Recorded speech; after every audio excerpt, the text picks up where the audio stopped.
Hey everyone, I'm Kim and welcome back to Crime Stats Daily. This is a channel where we go beyond the headlines to examine the facts, the statistics, and the stories behind crime in America. Our goal is simple: to separate myth from reality using reliable data and credible research. If you enjoy fact-based crime analysis, hit that subscribe button and join me here each week as we delve into the numbers behind the crime. Now let's get started. Now, today we are looking at the newest mid-year crime numbers for 2026. Multiple independent sources released data just in the last few weeks showing continued declines in most major categories of reported crime across U.S. large cities. Homicides are down sharply. Carjackings dropped dramatically. Several cities are posting record lows. Now, a lot of viewers reasonably ask, how complete are these numbers? Are cities underclassifying crime or not fully reporting? We're going to walk through the actual data first, then spend some real time on the limitations, the gaps, and how to read these figures carefully. So let's get into the numbers. Now, two major mid-year snapshots dropped recently. First, the Council on Criminal Justice, their mid-year 2026 update. They released this in late July. They looked at monthly data from a consistent sample of roughly 36 large cities that publish numbers quickly. Now, for the first half of 2026 compared with the first half of 2025, 9 of the 13 offenses they tracked were lower. Homicides were down 18% in the 30 cities that provided data. That's 215 fewer killings. Carjackings down 47%, robbery down 17%, and motor vehicle theft down about 20%. And lastly, residential burglary also declined. Now, 4 offenses are now 50% or more below their peaks from the last 9 years. Homicide, 51% below the 2022 peak. Carjacking, 73% below the 2023 peak. Residential burglary and motor vehicle theft as well. Now, lethality, the share of, say, serious violent incidents that end in death, fell 23% in a 17-city sample. Not everything dropped. Drug offenses rose 12%. Domestic violence incidents were up 8%. Sexual assaults edged up 3%. And shoplifting remained the category still above 2019 levels in some views. Now, the CCJ notes that if trajectory holds, the 2026 national homicide rate is likely headed for another historic low, potentially the lowest since around 1900, once final FBI numbers come in. That's building on the already sharp drop seen in 2025, which I reported in an episode a month or so ago. Now, a second broader check comes from Major Cities Chiefs Association. Their preliminary survey of 66 large U.S. communities for the first half of 2026 versus the same period in 2025 shows homicides down 17.2%, robberies down 16.6%, rapes down 6.2%, aggravated assaults down 5.7%. And taken together, these 4 categories represent roughly 14,200 and fewer reported violent crimes. Some of the steepest homicide drops appeared in places like Washington, D.C., around 44%, Memphis, also around 44%, Houston and Philadelphia, and several others as well. These two sources use different samples, but point in the same direction on the big violent crime categories. Now let's look at some city level highlights. Now, in July of 2026, the NYPD reported record lows for the month in shooting incidents, 59, shooting victims, 81, and murders, 21. So major crime overall was down 12.7% citywide that month, with declines in every major category in every borough. For the first 7 months of the year, shooting incidents, shooting victims, and murders all hit the lowest levels in the department's recorded history. Murders stood at 149 through July, below the previous low set in 2017. And public housing also posted historic lows on several violent metrics. Other cities in the broader sample showed large percentage drops, while a minority saw increases. So examples in the CCJ sample included places like Norfolk, San Francisco, and Dallas on homicide. The overall pattern across a dozen of cities is still downward for the most serious categories. Now, let's look at some of the nuances. The part that many of you ask about every episode is how much should we trust these numbers? Are cities underclassifying crimes or simply not reporting everything? So let's break into 3 separate issues because they get mixed together a lot.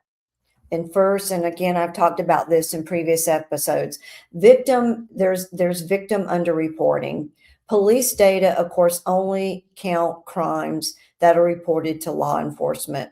The National Crime Victimization Survey has long shown that a large share of crime never reaches the police. Roughly 40 to 55% of violent crimes and around 70% of property crimes go unreported in recent years. Reasons include fear of retaliation, belief that police can't help, or the victim simply does not want to get involved. The gap exists nationally and is not unique to any particular city or political leadership. So every police-based number understates the true volume of crime. Now, second, classification and coding practices. How a department codes an incident matters greatly.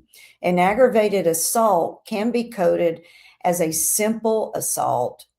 A robbery, that can sometimes be coded as just theft. There is a documented history of these issues in multiple cities over the years, from older Comstat era problems in places like New York and Chicago to more recent investigations and audits in other departments, including scrutiny in Washington, D.C. around classification of certain assault and robberies. These practices can lower the index or the headline crime totals without changing the underlying events. That's a real concern and one reason independent checks matter. Now, third, incomplete participation in system transitions. The FBI moved to the National Incident-Based Reporting System, the NIBRS, as the national standard. Coverage has improved substantially. It was around 83% of the population by late 2024 and has continued to rise, but it's still not 100%. Some large states and agencies simply lag. Preliminary monthly and mid-year figures are subject to later revision. A few departments have also limited public release of detailed incident level data during system transitions. The CCJ and the MCCA numbers are based on cities that do publish timely data, so they are not a perfect national census. Additional technical notes here. Older summary reporting system data used a hierarchy rule. Only the most serious offense is an incident was counted. Now, NIBRS can record multiple offenses per incident. Local department counts and FBI counts sometimes differ slightly because of timing. in victim counts versus incident counts or late submissions. So what does this mean for interpreting the recent numbers? These figures measure reported crime known to police in the cities that publish the data. They are useful for tracking direction and relative change over time, especially when the same set of cities is compared consistently year over year. Now, large simultaneous drops in homicide across many independent jurisdictions are harder to explain purely as classification games because homicides are most difficult crimes to hide or reclassify at scale. Property crimes or lesser assaults are more susceptible to coding differences. Best practices triangulation. Look at multiple sources like City Open Data, MCCA, the CCJ style samples, and independent trackers. Watch for later versions and keep the NCVS in mind for the bigger picture of total victimization. The data is imperfect. They are still the best systematic measure we have of trends in reported crime. Now, here's one thing I do want to make note of. If the reported numbers from your city or your state leave you uneasy, don't just sit with that in doubt. Reach out to your representatives, your senators, ask specifically about NIBRS participation, public open data policies, independent audits of classification practices, and how quickly monthly figures are released. Transparent, timely crime data is a basic public safety tool, and elected officials respond when constituents press for it. So please make that a point if you have concerns about crime in your city or state. So let's look at the bottom line here. Putting it together, the mid-year 2026 data from the Council on Criminal Justice and the Major Cities Chiefs Association, that MCCA, show clear declines in most categories of reported violent and property crime across large samples of U.S. cities. Homicides are down in the high teens percentage-wise. Carjackings dropped sharply, and several cities are hitting multi-year or historic lows. A few categories moved the other way, and not every city followed the average. At the same time, these numbers capture only crime reported to police. They can be affected by local classification practices, and coverage is still incomplete. Viewer skepticism on those points is reasonable. The responsible way to report the data is to show the trends clearly and state the limitations clearly. We'll keep tracking the monthly numbers, the eventual full year FBI figures, and any major revisions or audits that surface. Now, if you found this episode helpful, please share it, like it, subscribe, and drop a comment with a specific city or crime type you would like us to dig into further down below in the comment section. The sources for this episode are linked in the description below for your reference. I appreciate you watching Crime Stats Daily. Stay aware, stay informed, and more importantly, stay safe out there. And I'll see you in the next episode.